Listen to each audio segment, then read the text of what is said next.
All right, good evening, everyone. When looking at the honor code after this course, I see the value in instilling the core values in cadets.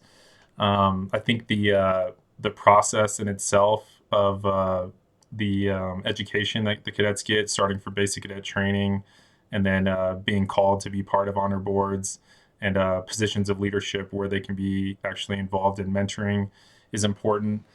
I think that the honor code greatly instills accountability amongst the cadet wing, and that's important going into the military profession. With all that being said, I do have some recommendations that I think could greatly benefit the honor code. Um, the recent changes with the toleration clause and how that's applied to different classes, I think, was a good step because I see the honor code as a process through 4 degree all the way through first a year and then on to commissioning. Um, and I do think that different classes should be held to different standards when it comes to toleration, which is the hardest piece of the honor code to maintain. So with that being said, I think that a uh, a mentorship program would be extremely vital for the cadet program or the honor board program.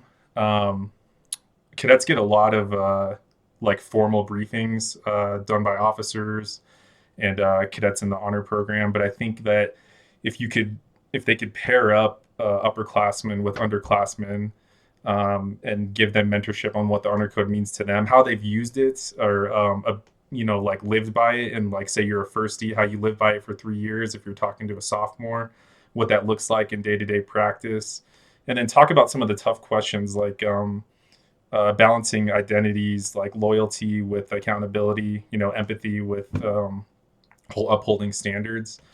Another recommendation, I think this one's kind of a stretch, but I think it would be doable, and it aligns with the UCMJ and like what the authority that commanders have is that if a cadet is thought to be in violation, to have the commander be more involved. Like they're already involved with writing character letters, but an example would be like Article 15 punishment. So like if a commander thinks that someone under their command deserves punishment for something they did, they can offer them that punishment, like, hey, accept this punishment, or you can take a trial by court martial.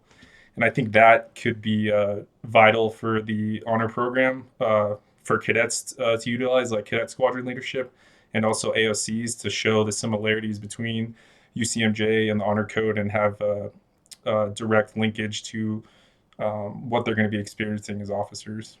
Thank you. Looking forward to the feedback.